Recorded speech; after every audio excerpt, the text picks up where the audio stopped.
درخواست میں کہا گیا ہے کہ جسٹس محسن اختر کیانی نے ریاست مخالف ایجنڈا اپنایا۔ بھئی کیسے ریاست مخالف ایجنڈا ہے؟ ایک وکیل جو ہے اس کو بجائے اس کے کہ وہ اپنے ججز کے ساتھ کھڑا ہوتا، وہ ایجنسی کا ٹاؤٹ بن کے، مہرہ بن کے، وہ ان مظلوم ججز کے خلاف جوڈیشل کونسل میں شکایت درج کروا رہا ہے کہ انہوں نے جو ہے وہ ریاست مخالف ایجنڈا جو ہے وہ اپنایا۔ کیسے ایجنڈا اپنایا؟ کیا ججز کے ساتھ جو سلوک ہو رہا تھا وہ برداشت کرتے رہتے؟ تب یہ جو ہے وہ ریاست کے حق میں یہ چیز جاتی، عدلیہ کی آزادی کمپرومائز ہوتی؟ کیا یہ ریاست کے حق میں، ملک کے حق میں جاتی، قوم کے حق میں جاتی؟ اس کے علاوہ یہ بھی کہا گیا کہ جسٹس محسن اختر کیانی نے ساتھی ججز کو بھی ساتھ ملایا۔ اس بات کا کیا ثبوت ہے کہ وہ ساتھی ججز جو ہیں وہ جسٹس محسن اختر کیانی کے کہنے پر انہوں نے خط لکھا؟ کیا ساتھی ججز جو ہیں، دیگر 5 ججز، کیا وہ بچے ہیں؟ کیا وہ دودھ پیتے ہیں؟ کیا ان کو سمجھ بوجھ نہیں ہے کہ وہ ایک کوئی ان کو اس طرح بہلائے پھسلائے گا اور وہ اس کی باتوں میں آ جائیں گے؟ اس کے علاوہ یہ بھی کہا گیا ہے کہ جسٹس محسن اختر کیانی کے خلاف کارروائی عمل میں لائی جائے۔ بھئی کیا کارروائی عمل میں لائی جائے؟ کون سا ایسا کنڈکٹ کی انہوں نے خلاف ورزی کی ہے سپریم کورٹ میں؟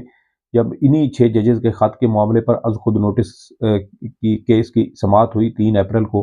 تو 3 اپریل کی سماعت کے دوران تو جو خط تھا اس خط کے متن کے بارے میں تو سپریم کورٹ کے اس 7 رکنی لارجر بینچ نے کوئی ایسی بات نہیں کی کہ اس خط میں ان 6 ججز نے کوئی کوڈ آف کنڈکٹ کی خلاف ورزی کی ہے یا انہوں نے اپنے حلف کی خلاف ورزی کی ہے جس پر ان کے خلاف کارروائی ہونی چاہیے۔ چیف جسٹس صاحب نے تو ایسا کوئی ریمارکس نہیں دیا اور نہ ہی بینچ میں شامل دیگر ججز نے دیے۔ تو پھر جسٹس محسن اختر کیانی صاحب کے خلاف کیسے کارروائی اور کیوں عمل میں لائی جائے؟ اس کے علاوہ جسٹس محسن اختر کیانی کو بطور جج کام سے روکا جائے، یہ بھی استدعا کی گئی ہے۔ اب حیران کن بات یہ ہے کہ جسٹس محسن اختر کیانی صاحب نے گزشتہ سال 10 مئی 2023 سے اب تک ان کے خلاف 3 ریفرنسز دائر ہو چکے ہیں۔ 2 پہلے تھے اور ایک یہ تیسری یہ درخواست ہے۔ ایک خارج ہو چکا ہے، ایک میرے خیال میں شاید ابھی بھی اسلام آباد سپریم جوڈیشل کونسل میں ابھی بھی پینڈنگ ہو، اور دوسری شکایت یہ آئی ہے۔ جس طرح کی یہ بھونڈی شکایت بنائی گئی ہے، میرے خیال میں اس وکیل کو پہلی ہی جوڈیشل کونسل کے پہلے ہی اجلاس پہ اس کو بلا کر اس کو بھاری جرمانہ ہونا چاہیے، کم از کم 10 سے 20 لاکھ یا اس سے بھی زائد کا جرمانہ ہو، تاکہ اپنے حق کے لیے، عدلیہ کی آزادی کے لیے لڑنے والے ججز کو دباؤ میں لانے والے ایسے موروں کو بھی جو ہے وہ عبرت کا نشان بنایا جائے، اور آئندہ کوئی وکیل یا کوئی شہری جو ریاستی اداروں کے جو ہے وہ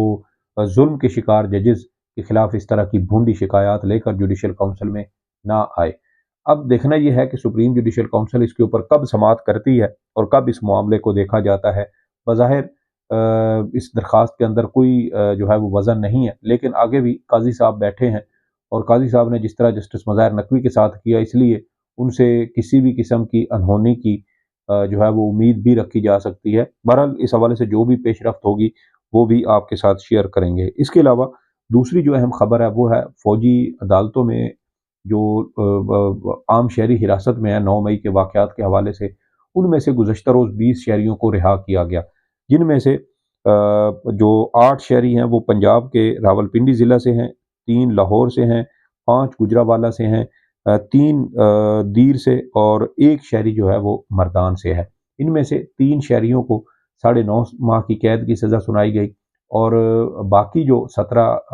شہری تھے ان کو 10 ماہ کی سزا سنائی گئی تھی۔ ان کو جو ہے وہ 1 سال کی سزا سب کو سنائی گئی، لیکن ان میں سے کچھ وہ تھے جو 10 یا 10.25 ماہ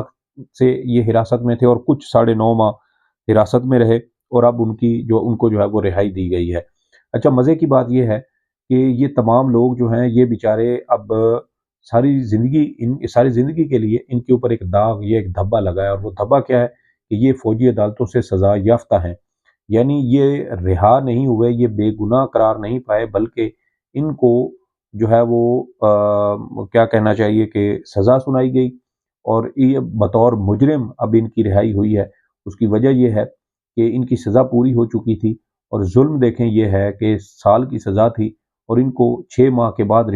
جو ہے اگر یہ سزا بھی برقرار رہتی تو پھر بھی ان کو 6 ماہ کے بعد بری ہونا چاہیے تھا، کیونکہ دن اور رات جو ہے وہ سزا میں شمار کیے جاتے ہیں، اور اس طرح سزا جو ہے وہ آدھی جو ہے وہ مدت کے لیے کاٹنا پڑتی ہے۔ لیکن یہ 6 ماہ سے زائد جو ہے کوئی 9.5 ماہ جیل میں رہا، کوئی 10 سوا 10 ماہ جیل میں رہا، اور اب ان کو رہا کر دیا گیا، اور اس کے اوپر بھی احسان کیا جا رہا ہے کہ آرمی چیف صاحب نے ان کی جو سزا تھی، قید کی سزا، اس میں کمی کی ہے۔ بھائی جس شخص کو سال کی سزا ہوئی، وہ 6 ماہ بعد اس نے ریٹائر ہونا تھا۔ 9 مئی کے واقعات، اگر اس کو 9 یا 10 مئی کو گرفتار ہوا، مئی یا جون کے اندر اس کا مقدمے کا فیصلہ ہوتا، تو گزشتہ سال نومبر دسمبر تک اس کو بری ہو جانا چاہیے تھا، لیکن وہ 6 ماہ سے زائد جو ہے وہ عرصہ وہ جیل میں رہا، 4 ماہ اوپر ہو چکے ہیں، اور اب احسان یہ کیا جا رہا ہے کہ آرمی چیف نے ان کی سزاؤں میں معافی دی ہے انہیں، اور اب یہ بری ہوئے ہیں۔ حالانکہ وہ مجرم بیچارے بن گئے ہیں، ان کی ذات کے اوپر، ان کی شخصیت پر، ان کے کردار پر ایک دھبا داغ لگ گیا کہ یہ فوجی عدالتوں سے سزا یافتہ مجرم ہے، نہ ان کو اپیل کا حق دیا گیا، اور اب جو ہے پتہ نہیں اب ان کی یہ اپیل یہ کر بھی سکیں گے یا نہیں کر سکیں گے۔ تو یہ ایک عجیب جو ہے وہ میں سمجھتا ہوں کہ یہ ظلم ان کے ساتھ کیا گیا ہے، اس میں ان مظلوم لوگوں کے لیے کوئی خوشی کی بات نہیں ہے۔ ہاں، ان کو رہائی ضرور ملی، لیکن ان کی جس طریقے سے ان کی شخصیت کو داغدار کیا گیا، ان کے کردار کو داغدار کیا گیا، میرے خیال میں وہ کوئی اچھی بات نہیں ہے۔ اس کے علاوہ اٹارنی جنرل صاحب سپریم کورٹ کو یہ یقین دہانیاں کراتے رہے ہیں کہ زیادہ سے زیادہ جو سزائیں ہیں وہ 2 سال کی ہوں گی، لمبی مدت کے لیے کسی کو